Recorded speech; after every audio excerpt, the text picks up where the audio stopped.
Salut à tous et bienvenue dans cette nouvelle capsule vidéo. Aujourd'hui, nous allons parler de quelque chose d'essentiel pour bien parler anglais, l'ordre des mots dans une phrase. Vous êtes prêts? Let's go! En anglais, l'ordre des mots dans une phrase est très important.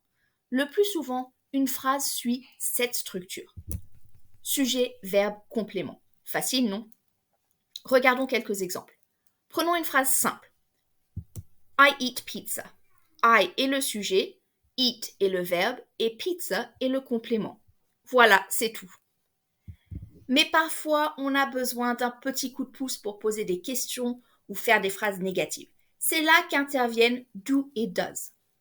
Pour les questions simples, on va suivre cette formule magique. Auxiliaire, sujet, verbe, complément. Par exemple, pour demander « Est-ce que tu manges de la pizza ?»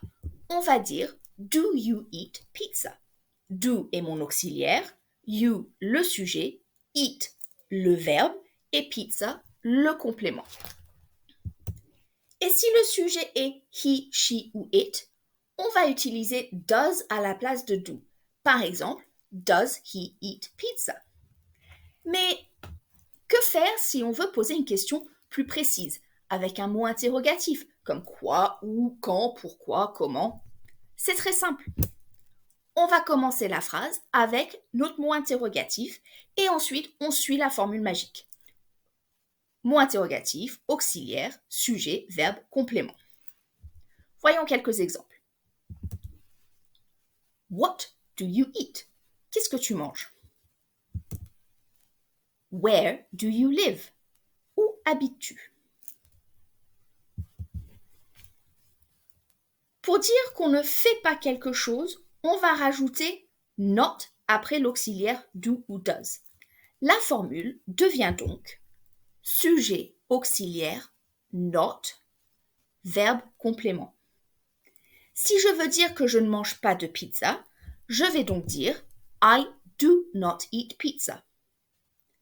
Et si c'est lui qui ne mange pas de pizza, on va dire he does not eat pizza.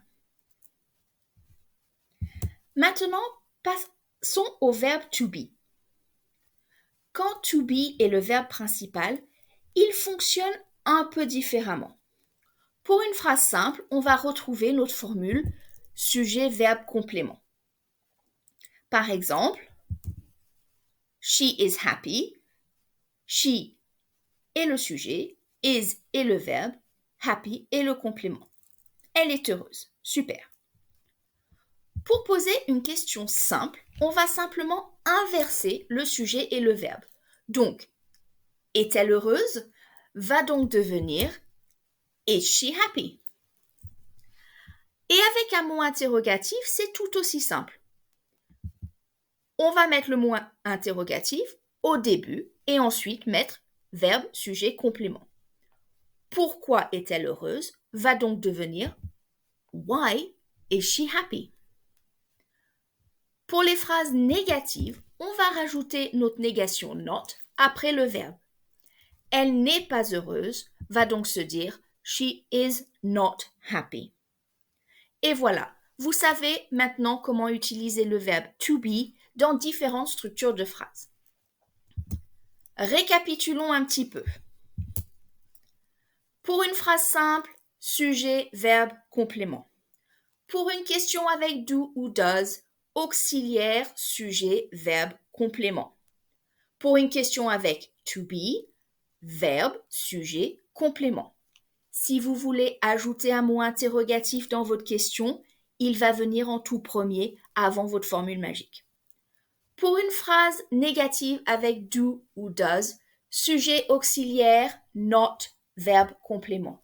Pour une phrase négative avec to be, sujet, verbe, not et le complément. Voilà, vous connaissez maintenant l'essentiel pour bien structurer vos phrases en anglais. Pratiquez bien et bientôt vous serez des pros de l'anglais. Merci d'avoir regardé et à bientôt pour une nouvelle capsule.